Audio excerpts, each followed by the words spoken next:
Hello students, I am Professor Neeta Fulchand Gaikwad.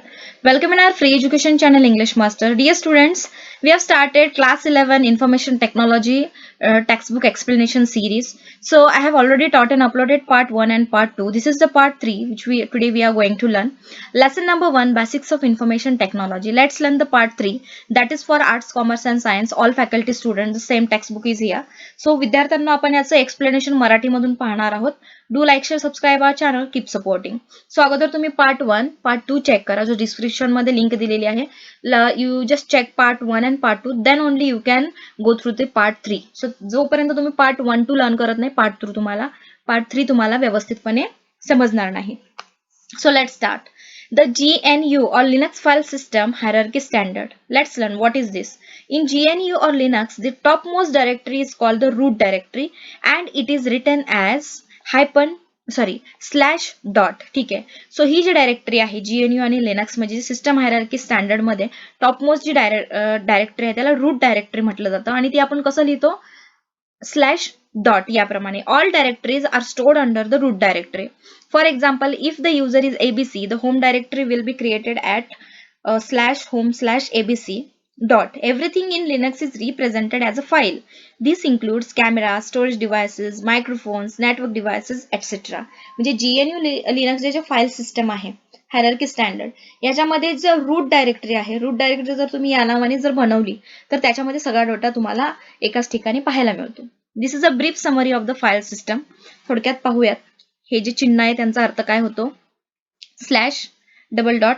The root directory, all files and directories are stored under this directory including all hard drives, pen drives, CD drives, etc. म्हणजे सगळ्या तुमच्या hard drive आहेत, pen drive, CD drive, each and everything in your computer which will be stored under this. त्यानंतर आहे /bin double dot. That is essential system programs are stored here. म्हणजे महत्वाचे programme इथे store केले जातात. त्यानंतर आहे /DEV. याचा अर्थ आहे all connected devices are stored here. म्हणजे जेवढ्या कनेक्टेड डिव्हाइसेस आहेत त्या इथे स्टोअर केल्या आहेत. For example temperature sensor and batteries etcetera. त्यानंतर आहे /ETC. It is means what system configuration files are stored here. System configuration files इथे स्टोअर केल्या जातात. /PROC. Files that provide information about processes. This is an information like how much RAM is free or how fast the CPUs are running. म्हणजे RAM मध्ये किती data अजून बाकी आहे आणि सीपीयू तुमचा किती चांगल्या प्रकारे परफॉर्मन्स करत आहे, ह्या सगळ्या गोष्टी तुम्हाला ह्या कमांड नंतर मिळतात पाहायला. त्यानंतर तुम्ही जेव्हा /TMP रन मध्ये जेव्हा टाईप करता तेव्हा temporary files are stored here. Temporary files तुम्हाला सगळ्या या नावाने स्टोअर झालेल्या पाहायला मिळतील. /home. Users home directories are stored here. There are many more directories. The user can read more about them by searching for File System Hierarchy Standard FHS online. Why learn and use GNU or Linux? म्हणजे GNU आणि Linux याचा अभ्यास करून आपण याचा वापर का करायचा? So there are huge number of benefits of learning GNU or Linux. Sooner or later in the career, GNU/Linux will be used in the workplace. Millions of desktop and servers run on GNU/Linux. The Android operating system that the smartphone runs on is a modified version of GNU or Linux. म्हणजे जे आपण Androidचे operating system आहेत, smartphones आहेत, ते कशाचं modified version आहे, GNU/Linuxच आहे. So it is very most important to learn about this. Number 1, Linux is free and open source. The word free here does not just mean free of charge but also means freedom. म्हणजेच काय, याच्यामध्ये तुम्हाला freedom आहे. Whatever you want to do over there. Anyone is free to use this software, distribute them freely and even study and modify the source code to suit one's own need. म्हणजे त्याचा तुम्ही अभ्यास करू शकता, ते तुम्ही share करू शकता, त्याच्यामध्ये तुम्ही चेंजेस करू शकता. म्हणजे एवढा त्याच्यामध्ये तुम्हाला फ्रीडम असतो लिनक्स सॉफ्टवेअर मध्ये. Linux operating system is free from viruses. याच्यामध्ये व्हायरसेस नसतात. The user need not install any antivirus software as well as a valuable time. याच्यामुळे काय होतं की ज्या मॅलिशियस फाईल्स असतात किंवा जे आपण म्हणतो ना व्हायरसेस जे अटॅक करतात आपल्या लॅपटॉपवर, मोबाईलवर किंवा कम्प्युटरवर, सो त्याचा धोका टळतो. The users are free from the trouble of updating the virus definitions and checking unknown USB disk that is plugged in. म्हणजे जेव्हा आपण एखादा पेन ड्राईव्ह असेल जेव्हा कनेक्ट करतो लॅपटॉपला किंवा तुमच्या मोबाईलला तुम्ही जेव्हा USB कनेक्ट करता आणि ती जेव्हा कम्प्युटरला कनेक्ट करता, सो त्यावेळेस आपल्याला बऱ्याचदा जे तुमचे बाकीचे ऑपरेटिंग सिस्टम आहे त्याच्यामध्ये एक नोटिफिकेशन येतं की याला अगोदर तुम्ही स्कॅन करा नंतरच प्रोसेस करा. सो लाईक दॅट ह्या लिनक्स ऑपरेटिंग सिस्टम मध्ये याचं झंझट नाहीये. Moreover antivirus software is not 100% reliable. The user always run the risk of losing the data if the computer is infected due to the failure of antivirus software. म्हणजे antivirus software वरती सुद्धा तुम्ही विश्वास ठेवू शकत नाही. एखादा antivirus software suppose त्याची एक लिमिट असते 11 मंथ्स असेल किंवा 1 महिन्याचा फ्री ट्रायल असेल, त्यामध्ये नंतर संपल्यानंतर बरेचसे व्हायरसेस अटॅक करू शकतात तुमच्या डेटावर. Finally antivirus software often gives a false alarm and may delete the files assuming the existence of the virus. कधी कधी काय होतं की जे आपण काय म्हणतो ह्याला, दॅट इज की अँटीव्हायरस सॉफ्टवेअर कडनं आपल्याला वेगळीच नोटिफिकेशन मिळते आणि त्याच्यामुळे कदाचित आपण एखादी फाईल डिलीट करून तो आपला लॉस होऊ शकतो. Number 3, easy to keep all the software up to date. आणि सगळ्यात महत्त्वाचं, लिनक्स या ऑपरेटिंग सिस्टममुळे तुम्ही सगळे जे सॉफ्टवेअर आहेत तुमच्या लॅपटॉप मधले, मोबाईल मधले किंवा कम्प्युटर मधले ते अप टू डेट ठेवू शकता. Proprietary operating system can update themselves but they cannot update other software. Especially proprietary software, the user has to keep track of each application on his own.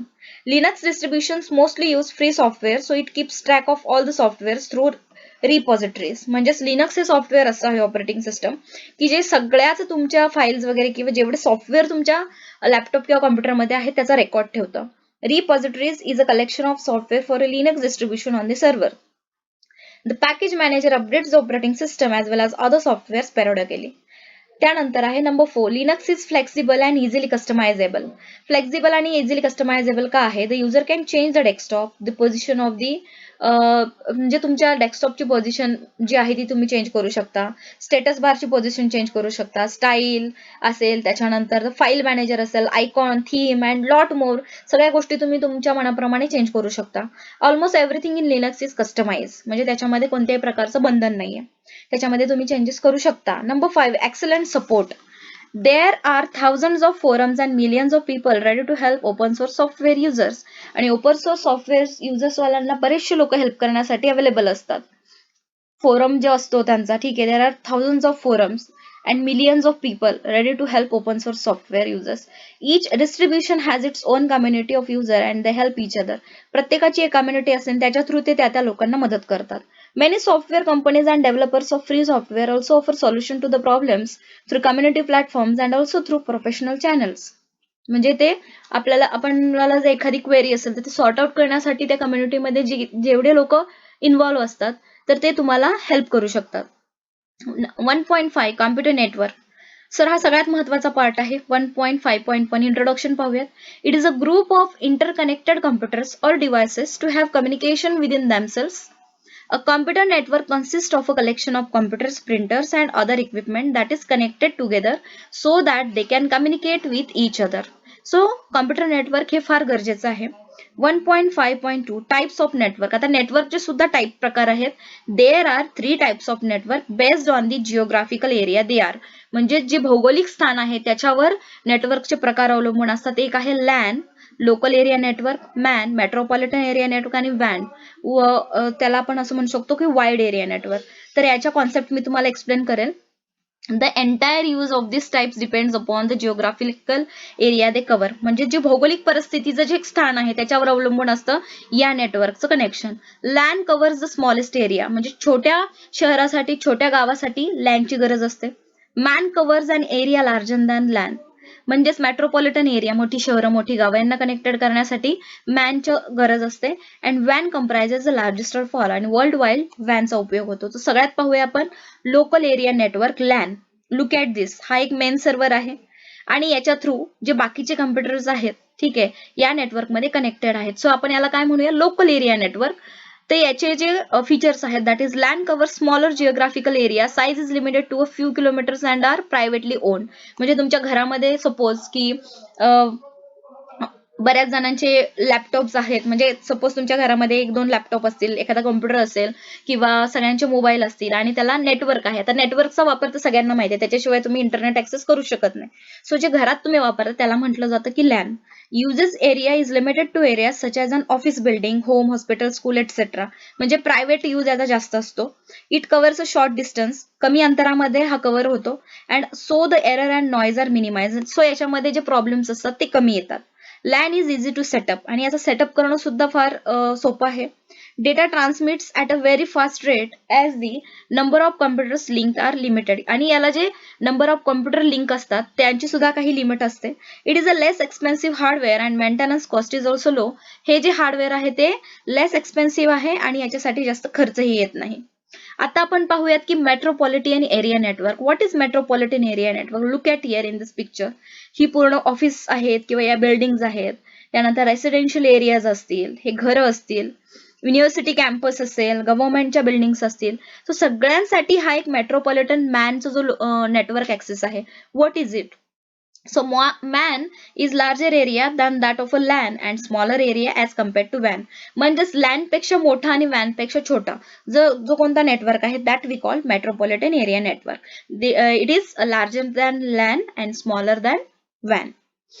It connects two or more separate computers that reside in the same or different cities. म्हणजेच एकाच किंवा दोन वेगवेगळ्या सिटींमधले जे computers आहेत त्यांना connect करण्याचं जे काम आहे ते या नेटवर्क थ्रू केलं जातं. It covers a large geographical area and many servers as an ISP. ISP हा सगळ्यात महत्त्वाचा पॉईंट आहे.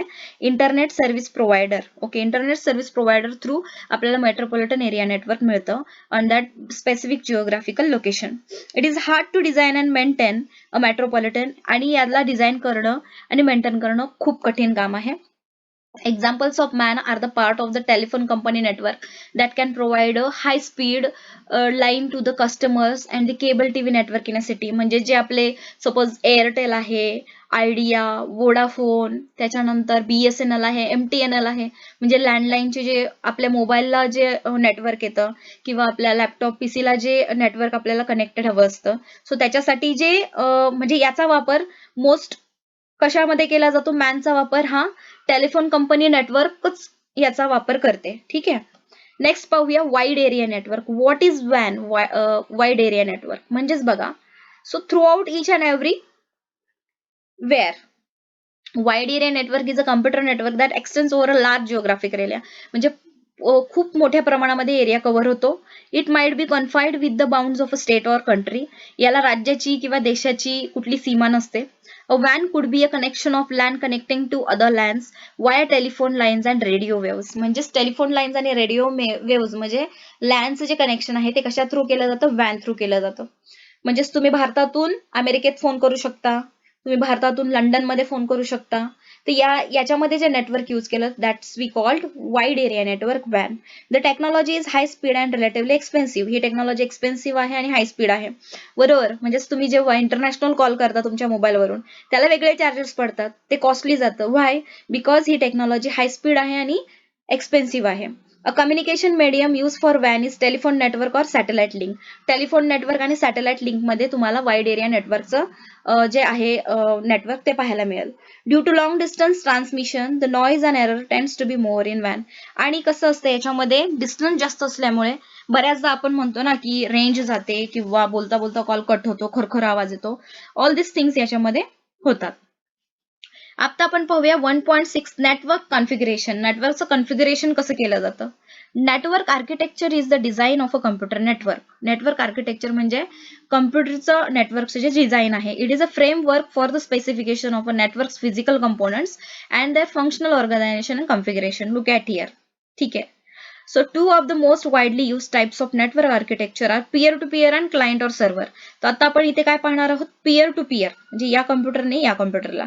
In this type of architecture all the machines म्हणजे या सगळ्या ज्या मशीन आहेत called as peers, यांना काय म्हटलं जातं? peers have the same status and they can communicate with any other peer directly. आणि ते कोणत्याही कम्प्युटरशी डायरेक्टली कम्युनिकेट करू शकतात. अ peer to peer network has no dedicated server. याच्यासाठी एखादा कुठला स्पेसिफिक सर्व्हर नसतो.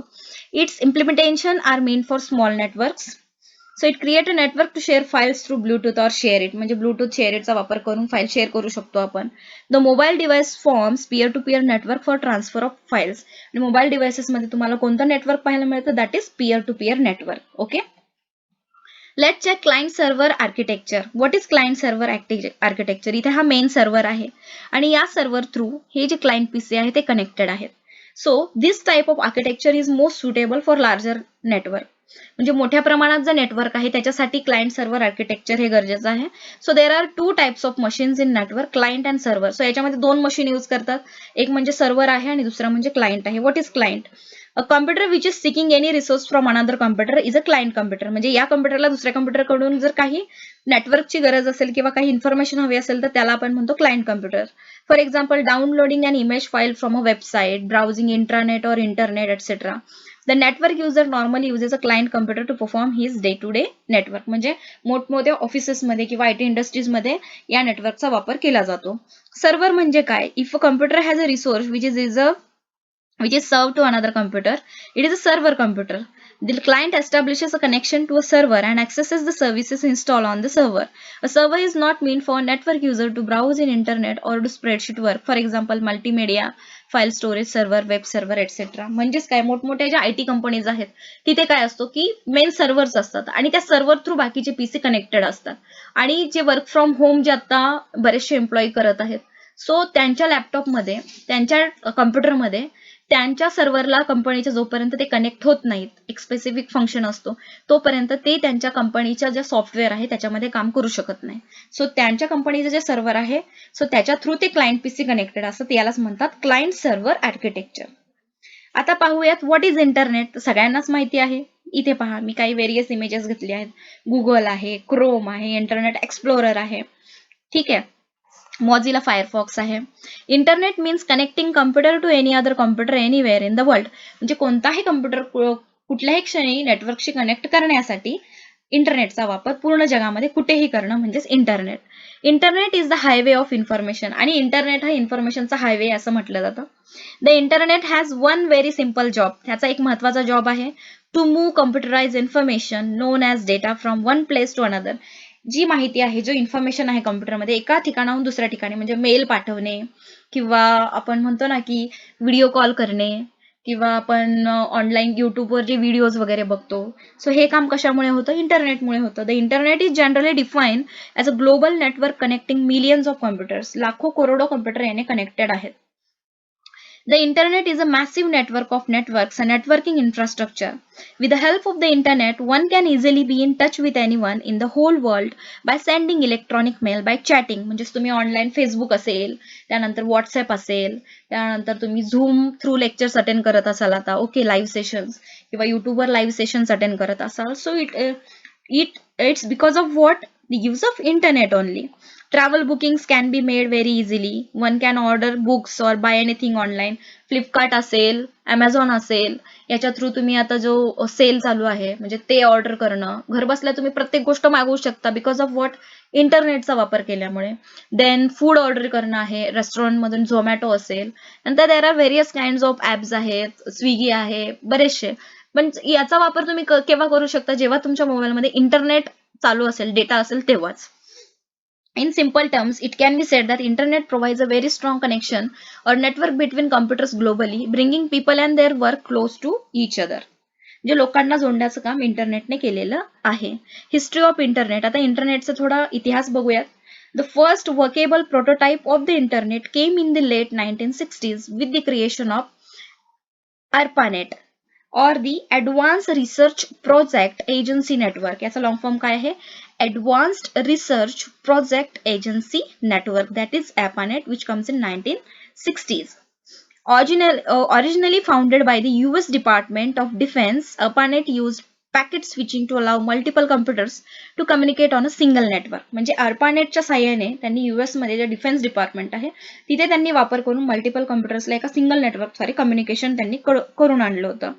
The technology continued to grow in the 1970s after scientists Robert Kahn and Winton Cerf developed transmission control protocol and internet protocol. परीक्षेला प्रश्न येऊ शकतो. Who developed transmission control protocol and internet protocol? That is, in 1970s, after scientists Robert Kahn and Winton Cerf developed transmission means what? TCP and IP चा जो काही development आहे ती यांनी केलेली आहे. और TCP और IP. आता हा ट्रान्समिशन कंट्रोल प्रोटोकॉलला आपण इन शॉर्ट काय म्हणतो? TCP. आणि इंटरनेट प्रोटोकॉलला IP. Communications model that set standards for how data could be transmitted between multiple works. The technology continued to grow in the 1970s after scientists Robert Kahn and Winton Cerf developed Control by Internet Protocol, a communication model that set standard for how data could be transmitted between multiple networks. ARPANET adopted TCP or IP on January 1st, 1983, and from there researchers began to assemble the network of networks that became the modern internet. आता ARPANETनी काय केलं, TCP आणि IP ला adopt केलं 1 Jan 1983, आणि त्याच्यानंतर त्याच्यावर त्यांनी रिसर्च करून नेटवर्क ऑफ नेटवर्क्सच्या माध्यमातून मॉडर्न इंटरनेट चा शोध लावला. The online world then took on a more recognizable form in 1990s when computer scientist Tim Berners-Lee invented the World Wide Web. परीक्षेला प्रश्न येऊ शकतो, who invented the World Wide Web concept? That is the scientist Tim Berners-Lee invented World Wide Web. So I hope की तुम्हाला part 3 सुद्धा व्यवस्थितपणे मी explain केलेला आहे.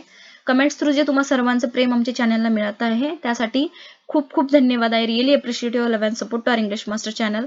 ऍक्च्युली स्टुडंट्स काय आहे की हे लेक्चर्स बनवण्यासाठी खूप मेहनत घ्यावी लागते. I am taking too much efforts to make this kind of videos and this is the very important thing की जे तुम्ही अप्रिसिएशन करता, कमेंट्स थ्रू जे तुम्ही लाईक करता, शेअर करता आणि छान जे तुमच्या कमेंट्स मिळतात की येस मॅम आम्हाला कळालं, thank you so much. And love to your English master channel, lots of love to English master channel. याच्या थ्रू काय होतं की आमचं मोटिवेशन अजून वाढतं आणि आम्ही अजून छान छान प्रकारचे व्हिडिओ तुमच्यासाठी बनवू शकतो. सो लवकरच भेटूयात नवीन लेक्चरमध्ये. तोपर्यंत do like, share, subscribe. Take care of yourself. Thank you so much and bye.